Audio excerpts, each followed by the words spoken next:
So we today are going to be talking about the Magi and the Star Child. So it was wonderful that Mariana had talked about brothers and sisters of light. And we could think of the Essenes as preparing the way for a great being of light. And I'm going to be describing a text that I truly love that I don't think many people are aware of, and it's an incredible text. So that's what I'm going to be sharing with you today. Just get this going here.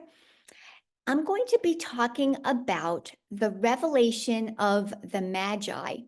It's a fantastical story, but I wonder, what if it's a true account of what happened over 2,000 years ago?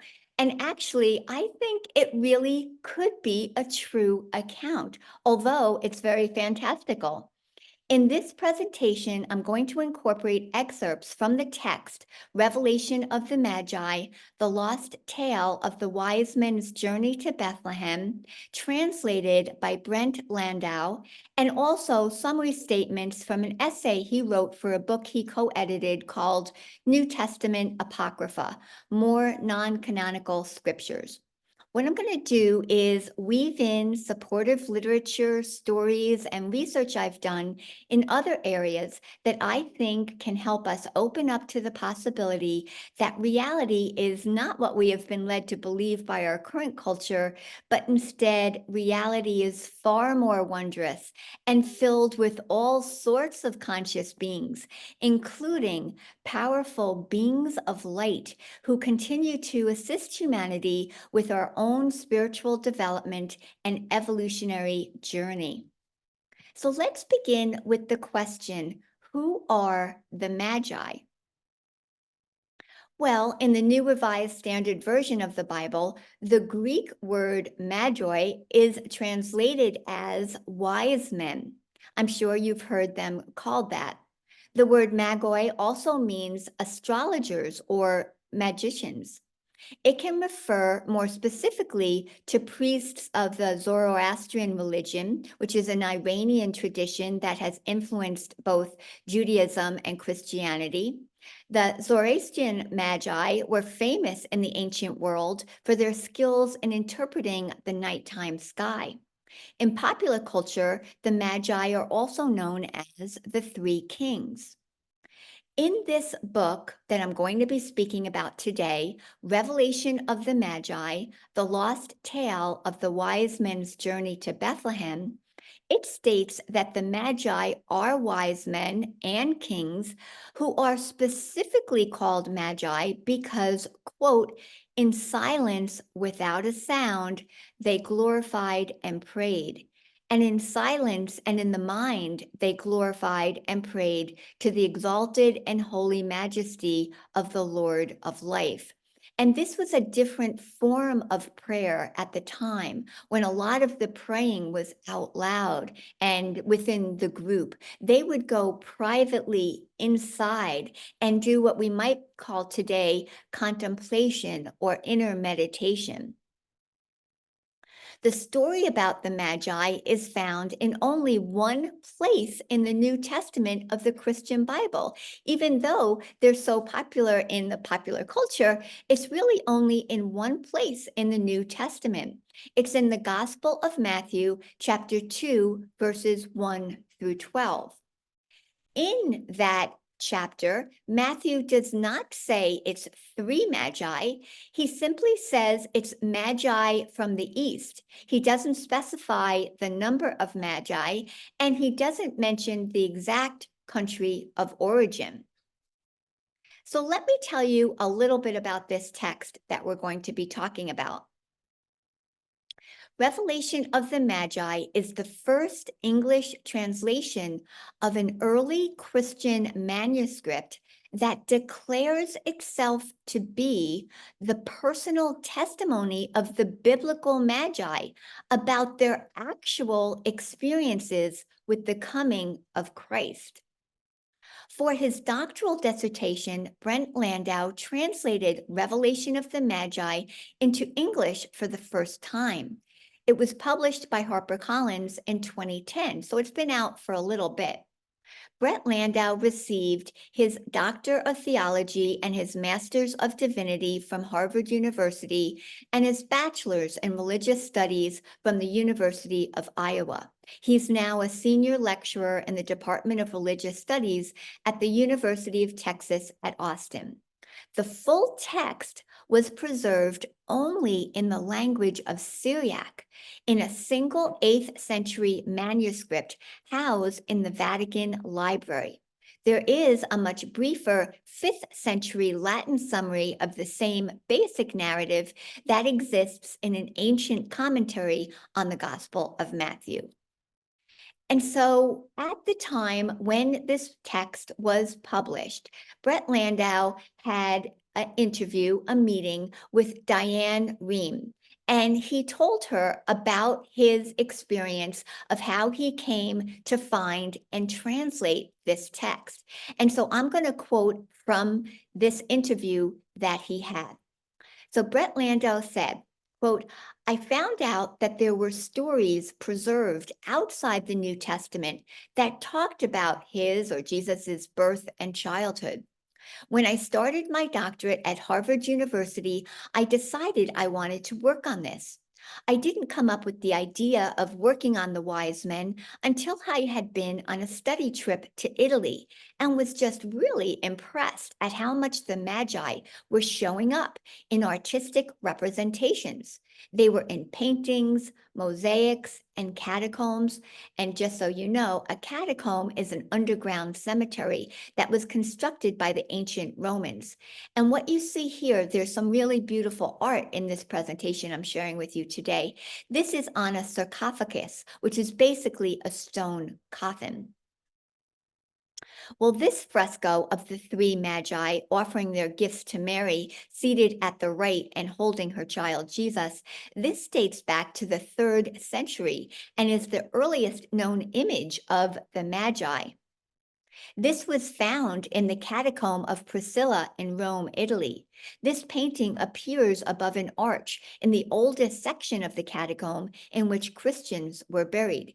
You can see it up here. Okay, there's the three Magi bringing their gifts, and there's Mary seated with her child up there. Brett Landau continues, "I got back to Cambridge and started doing some investigating to see if there were any interesting texts out there about the wise men that hadn't received much attention. And in an obscure article, I came across a reference to this text, to the revelation of the Magi, and it had a brief summary of the story. It sounded totally fascinating. I had never heard about this story before. And I read that it was preserved in Syriac. And fortunately, extremely fortunately at that time, I had just finished studying my first year of Syriac at Harvard. Extremely lucky because I wasn't planning at all to work on this text." And so Brett Landau then will continue and tell the story of how he had a wonderful Harvard professor that was an expert in the language. And he would take the writings that he found that were in Syriac from this text, and he would translate them and work with his professor to perfect it. And then he finally did go to the Vatican and he saw the original copy, and then he was able to fine point and really make fine tunes to the text that he eventually published. So now I'm going to tell you what the text says. It's totally fascinating, and it's not like anything else you've probably heard about the Magi and about the being that they interacted with. So at the beginning in chapter 2, the Magi list their names, and you can see here on the right, I have all their names listed. It's so-and-so, son of so-and-so. So they say what their name is and what their father's name is. And I'm not so great with pronunciation, so I'm not even going to try to read that. You can see there like Zarhar Wandad, son of Artaban, and you can continue down. So in this text, it actually says not the 3 traditional names that you might know, but there were 12 magi. These magi were described as wise men and kings who prayed in silence and lived in the land of Shir, which was on the eastern edge of the inhabited world at the shore of the great ocean. And handed down from generation to generation, the Magi received books and commandments, which went back to Seth, who received the revelations from his father Adam. Well, here is a genealogy that I just took off of Wikipedia. But basically, you can see there's Adam and Eve, and they had their famous sons, Cain and Abel.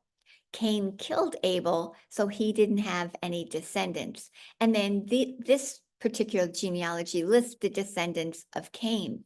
But then Adam and Eve had a third son, Seth. He is known as the Holy One, and he was a very spiritual person. His lineage continues down till you get to Enoch. Some of you might recognize Enoch, and then continues down where you get to Noah. And then Noah, of course, is the person who God saves from the great flood, and his offspring then continue the lineage of Seth. So Seth listened to Adam with a pure heart, and he wrote the mysteries and commandments down in a book, the first book ever written. Seth gave the book to his descendants, and his descendants passed it down to Noah, who took the books. So at the beginning of the text, it just says one book, and then after Noah, it says like a multiple copies of books, hereafter described in plural, with him in the ark during the flood, and then passed them down to his descendants. The books continued to be handed down by Seth's descendants until the present generation of the Magi, who narrate the story, and they received these books from their fathers. Seth's books were kept in a cave known as the Cave of Treasures of Hidden Mysteries that was atop the Mountain of Victories, located in the eastern part of the land of Shir. The Magi recounted. And so when I have, as you'll see here, in parentheses, or excuse me, in quotation marks, I should say, and in this bolded italic font, this is exact quotes from the text.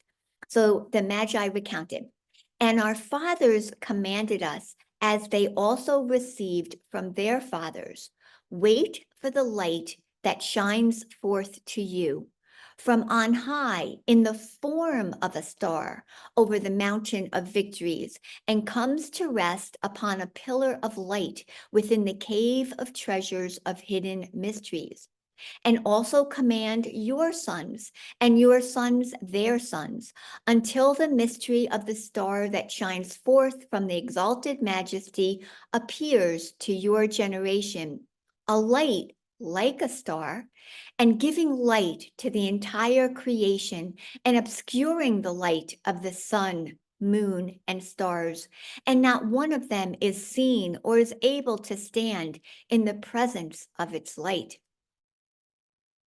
Therefore, know that when this light from the majesty that has no end shines forth to you, and will appear like a star to you, so that you are able to see him eagerly, with joy and love, and completely with care, taking with you his own pure gifts, which were put in the cave of treasures of hidden mysteries on the mountain of victories by your fathers, go to where his light, the star, leads you, and you will see a great and amazing sign, God appearing in the bodily form of a human being, unsightly, poor, imperfect, fragile, lowly, even the sign of the cross appearing upon him. And you will go before him with love and joy, taking with you your gifts, and you will worship in the presence of the child, despised, poor and killed, and you will offer him your gifts, and you shall receive from him the blessing of salvation." So the Magi gathered together on the mountain of victories on the 25th day of every month. They purified themselves in the spring of purification at the foothills of the mountain. Then on the first day of the month, the Magi ascended to the top of the mountain and stood before the mouth of the cave of treasures of hidden mysteries. They knelt on their knees and stretched forth their hands to heaven in silent prayer. On the third day of the month, they entered the cave up to where the treasures were kept. These were the gifts that were prepared for the star's coming, and they read and recited from Seth's book of Revelation. Then they descended from the mountain in joy and instructed their families and anyone else who wished to learn, though some did not wish to learn from the Magi because of their practice of silent prayer. When any of the Magi died, one of his sons or one of the sons of his family was raised up in his place until the time of the coming of the star had been fulfilled. The Magi revealed that it was in their time that the star and its wondrous visions finally appeared. As was their custom, the Magi came together, each from his dwelling place, to wash in the spring of purification. A pillar of light suddenly appeared, descended over the spring, and rested above the water. The Magi were afraid and shook when they saw it. The star of light that the Magi saw was unspeakably bright. Its radiance was many times greater than the sun, and the sun could not stand out before the light of its rays. And the light of the star which surpassed the sun appeared to us ourselves and the sons of our mysteries, but it did not appear to anyone else because they were removed from its mysteries and its coming. And we rejoiced and glorified and gave unmeasured thanks to the Father of heavenly majesty that it appeared in our days, and we were thought worthy to see it. So this star was visible to the Magi and to their sons, but it wasn't visible to anyone else.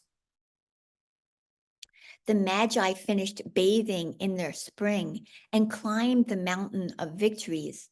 There they found the pillar of light in front of the cave of treasures. Fear again came upon them, and they knelt down and stretched out their hands according to their ancient custom and praised in silence the vision of the wonder before them. And then the Magi saw the heaven had been opened like a great gate, and men of glory, carrying the light upon their hands, descended and stood upon the pillar of light. And something like the hand of a small person drew near in our eyes from the pillar and the star, at which we could not look, and it comforted us. And we saw the star enter the cave of hidden mysteries, and the cave shone beyond measure. And a humble and kind voice made itself heard by us, which called out and said to us, "Enter inside without a doubt, in love, and see a great and amazing vision." And we were encouraged and comforted by the message of the voice. And we entered, being afraid, and we bowed our knees at the mouth of the cave because of the very abundance of the light. And when it had concentrated itself, it appeared to us in the bodily form of a small and humble human. And he said to us, "Peace to you, sons of my hidden mysteries."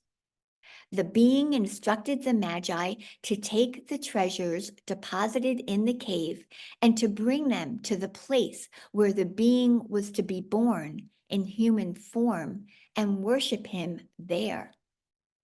And the being continued, "Even now, as I am speaking with you, I am also there. I am both there and with the majesty of my Father, and I am everywhere because I am a ray of light whose light has shone in this world from the majesty of my Father, who has sent me to fulfill everything that was spoken about me in the entire world, and to accomplish the commandment of my glorious Father. The small human form continued, and I am going up with you, and I am a guide for you on the entire journey that you are traveling. And you will see the completion of all the mysteries in Jerusalem, and everything that was spoken with you will come true for you. The small being prophesied that the humble and weak human form he had taken would cause the people of the world to do evil to him, but this would lead to both their own destruction and to the salvation that the Father intended. After the being said these things to the Magi, they exited the cave with the entire treasure that had been deposited for the coming of the star and began to descend the mountain, rejoicing at all they had seen and heard. And they spoke to one another about the revelations and their visions, and they realized they each had seen something different in the cave. One of the Magi saw a light in which there were many images that were amazing. Another Magi saw an infant who had indescribable forms. Another Magi saw a youth with an otherworldly form. Another Magi saw a humble, poor, and unsightly human being. Another Magi saw a cross and a person of light hanging upon it, taking away the sins of the entire world. Another Magi saw the being descend into Sheol, which is the Hebrew word for underground or abode of the dead, and all the dead rising up and worshiping him. Another being saw the being's ascension in glory and his opening of the graves of the dead and the dead rising. Another Magi saw the being's ascension to the heavenly height and angels opening the gates of heaven before him. So during the entire revelation of the Magi text, the luminous being presented himself to the Magi in many different forms, including as a star or an extremely bright light, but also as a luminous star child. I call star child. The text doesn't say that. And this is a being who manifested out of the light and then re-entered the light. The being also manifested as Mary's extraordinary child, who talked with them and instructed them, as a being that could be multiple places at once, and as a being who was one with God. Yet it is actually the being's luminous appearance as a star that is the closest to his true form, with his human form merely being an accommodation for the purposes of being familiar and understandable to human beings. So this text, Revelation of the Magi, presents a different story, that this great light comes and transforms into a human form that instructs the Magi of what they should do, but then transforms back into this great light that will then lead the Magi to Bethlehem. And not everyone can see this light. There's only certain people who can perceive this. Well, I would like to weave in the idea of the rainbow body and also orbs of light that people are seeing today in context with the UFO UAP phenomena. Could this being's luminous form actually be related to the rainbow or the light body? I think it is, actually. There are many drawings, depictions, great work of art of Jesus in his ascended or his resurrected body. Many times, Jesus has an orb of light around him when you see him in these great works of art. In this particular art piece, the orb is actually rainbow colored. And this image here on your left is this being depicted in an orb of rainbow contained light. This image is actually from 1450. It's part of an altarpiece by the great artist Roger van der Weyden. And you can see there are many aspects to this great art. Here's the being here and the three magi looking up at the being. And here are the three magi as they bathe earlier in the spring of purification. And then there's different parts where the being is still here with Mary and Joseph. Here's the Father with an orb, a blue orb of light, and the angels.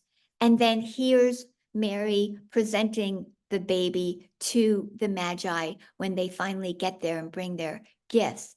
And then here is Mary with the being inside of her, pregnant, talking to her cousin, Elizabeth, who's also present and pregnant with John the Baptist. And a lot of times in these art pieces, the person who gave the money or commissioned the art would be drawn in to the art piece. And in this one here, I think this might be the guy here who actually paid for it. I'm not 100% sure, but I think that's who that is there. And they're seeing there through the window, Mary holding the child also in an orb of rainbow light. Well, I want to weave in, I talk about this a lot more in some of my other presentations, but I also love this book, Rainbow Body and Resurrection by Father Francis V. Tiso. This book details the research that Father Francis Tiso did into the attainment of the rainbow body in 1998 of Khenpo A. Chau, who was a Tibetan Buddhist monk. Father Tiso is quite the scholar. He was born in New York. He has a bachelor's in medieval studies from Cornell, a master's of divinity from Harvard. He has a doctorate from Columbia and Union Theological Seminary, and his specialization is in Buddhist studies. For his dissertation, he translated several early biographies of the Tibetan yogi and poet Milarepa, and he has led extensive research in India, Nepal, Tibet, Thailand, Japan, and Bangladesh. So he's quite the scholar who would be able to go to Tibet and speak with the disciples of the Khenpo, where they told him their experience as Khenpo A. Chau died over 7 days, his body diminished and eventually disappeared. This is part of what is known as the rainbow body tradition. Within Tibetan Buddhism, there is a teaching, and it's only a certain part of Tibetan Buddhism. It's not all Buddhist tradition. It's within the Nyingma, or the oldest of the Tibetan Buddhist traditions, that this is taught. So there's this teaching that prepares human beings to achieve an enlightened state of consciousness that's known as the rainbow body. After the death of a highly evolved being, the human body shrinks, disappears, and is transformed into light, or maybe it's a type of plasma. This interesting science now that's coming up in research on plasma, I'm paying attention to it because maybe it's a form of subtle plasma that we're talking about. That would be interesting. Anyway, the result is a rebirth into a luminous body that can live and travel beyond our physical earth. And I wonder, and Father Tiso wondered, is this body, is this luminous body that the Tibetan Buddhists teach and have procedures and recommendations of what you would do to achieve this upon your death, is this related to the ascension and resurrected body of Jesus? Perhaps it is. This painting is on the cover of Father Tizzo's book, Rainbow Body and Resurrection. It is a portion of a mural that exists in the Keilu-Kang Temple, or the Serpent Deity Temple, also known as the Dalai Lama's secret temple in Lhasa, Tibet. Look at this image. Could these 5 gentlemen here, who are meditating, I would imagine, on the meditations that they teach would be helpful for the attainment of the rainbow body, they're meditating on orbs of light, which show up, orbs of light tend to show up when you're doing this practice. And here you have these orbs of light. Also, remember, they're encased in these rainbow colors, and they've got little bodhisattvas or highly evolved beings in them, okay?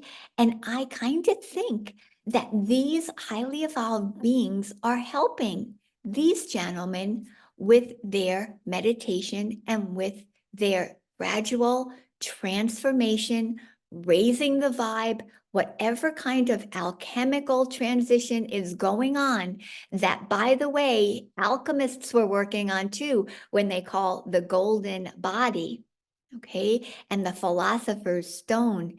They were not just talking about turning lead into gold. They were talking about turning this body into a radiant light body. Is that what we see here? That these gentlemen are having help by these highly evolved beings who have already attained their light bodies and are appearing in orbs of light? Well, in 2019, Ryan Bledsoe posted this image. And he says, this was taken in pitch black with no flash. These are all orbs. The orbs we keep seeing are emitting visible light. Ryan Bledsoe is the son of Chris Bledsoe, who has had incredible experiences. And I'm not going to go into that. I'm just going to tell you, if you want to read about it, he has a new book out called UFO of God, His True Story. It's really incredible. But going back to this image that his son took. Well, look at this. Here you have red, a red orb. You've got blue. You've got a blue orb. You've got the green. You've got a green orb. You've got this more yellowish white color, yellowish white. And then you've got the orange guy over here. Here's your orange guy right here. So unbelievably, Ryan Bledsoe posts an image of the same colored orbs that are in this Kulunyang dynasty temple, of orbs of these color lights. Could these orbs actually be beings in their light bodies? And could that be what the revelation of the Magi is also suggesting to us? That this great, great being of light came to the Magi in fulfillment of what the ancient Essenes were trying to call in and their prophecies. And this being came in this orb of light, could transfigure into a human-looking being as apparitions of both Mary and Jesus. Sometimes they're in the form that it looks like a human being, but there's also light associated with those kinds of apparitions. We'll talk about that a little later. So could this being be telling us something really important about how reality truly works, that our culture doesn't really teach us anymore because we're so science-based? It has to be hard in order to get the data. There's more to it. Right now, we are at a great transition of bridging science with spirituality, of recognizing that there might be more levels of physicality, that there might be subtle levels that are still part of physical matter, and that these light beings are telling us something about the nature of reality. It's not just physical and spiritual. There are many levels with many beings on each of these levels. Great beings like this Christ being, and then smaller beings, that haven't risen to that level perhaps, but still could be in their subtle or light bodies. Well, let's get back to revelation of the Magi. The Magi prepare for their journey with their whole encampment and with their provisions and their holy gifts that they brought out of the cave of treasures. And the star, our guide, our good messenger, our perfect light, our glorious leader, again appeared for us, going before us. And we had no need of the light of the sun or of the moon, because their light became diminished in its sight. And by night and by day we walked in its light, exalting and rejoicing without distress or weariness. And it prepared before us a blessed dwelling place in which to reside while we rested and exulted. Even our provisions were abundant in our eyes and did not decrease, but rather from one day to another they increased when it came to rest over us with its light. And it gave rest to us from all our fatigue, as if we were not journeying on a road, and it made mountains and hills and rugged places level before us. Even the rivers before us we crossed by foot without fear, because of the light of our good guide that went along with us for our encampment. And again, when we crossed into the places of beasts and vicious snakes, we trampled them with our feet. And our leader and our guide in his glory appeared to each one of us in all forms and appearances in every stage. And he filled our hearts with great joy, and all the stages in which we journeyed were short and swift in our eyes, because our victorious sign and our powerful light, which is beyond every human mouth to speak, guided us with its victorious strength. So this was an incredible journey, that they were able to journey in a short amount of time and swift with no fatigue. They could get over mountains and water with no problem. This beautiful piece of art here, I just want to point out, painted in 1459. It is in a chapel in Florence, Italy. This here is the common three magi, where this is Caspar, the youngest, taking up the end of the procession. And here's Balthasar taking up the middle, and Melchior taking up the front, the oldest magi. And these are the three common names that we know today. And this art depicts that. Well, I want to tie in that great journey that sounds so fantastical with something that is actually happening in our day and age. The Blessed Mary continues, I believe, to appear to visionaries. That it started out in Medjugorje. It was 1981. In Medjugorje, which is a small village that was then in Yugoslavia, now called Bosnia-Herzegovina. The Blessed Virgin Mary began appearing every single day to 6 children: Vika, Jakov, Mirjana, Ivanka, Mirja, and Ivan. I'm sorry if I'm not pronouncing it correctly. In addition to her public messages, Mary has given each of the 6 visionaries secrets of happenings that will occur in the near future. Some of the secrets pertain to the whole world, while others only concern the visionaries themselves or their local village. As of this date, Mary has told 3 of the seers, now adults, a total of 10 secrets, and they are Mirjana, Jakov, and Ivanka. Mary now appears to them once per year.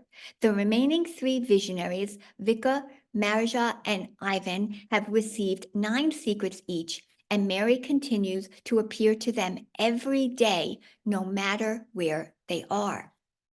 It started out really as some crazy scene where these young children told the people that they were seeing this great lady. And at first, hardly no one believed them, but they would follow them, and these children would go up this mountain. And I'll tell you about that in just a second. And people started to believe.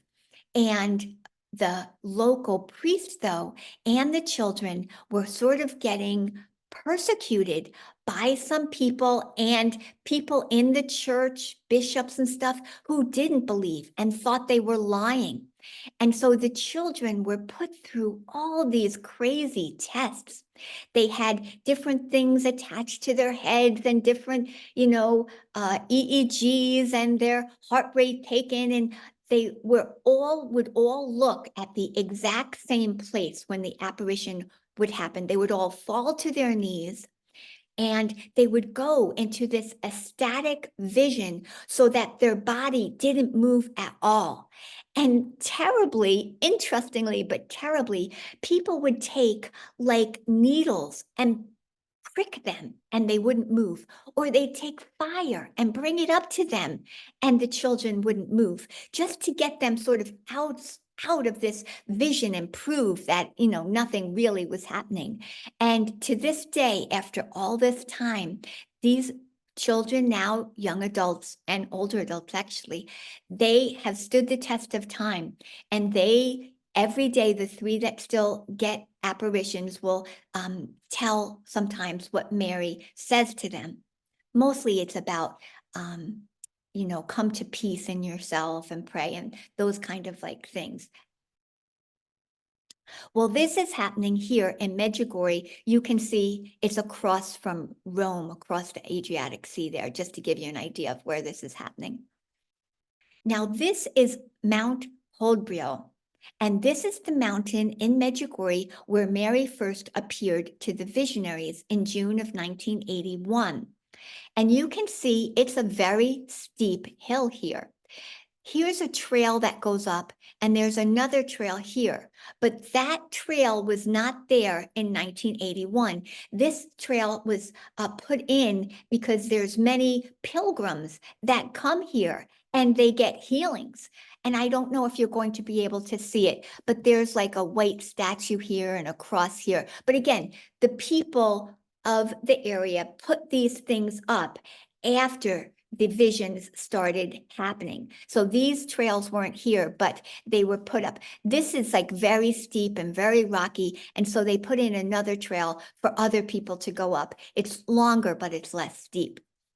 Well, the terrain is very rocky with brambles and branches, and it's very hard to climb up this mountain.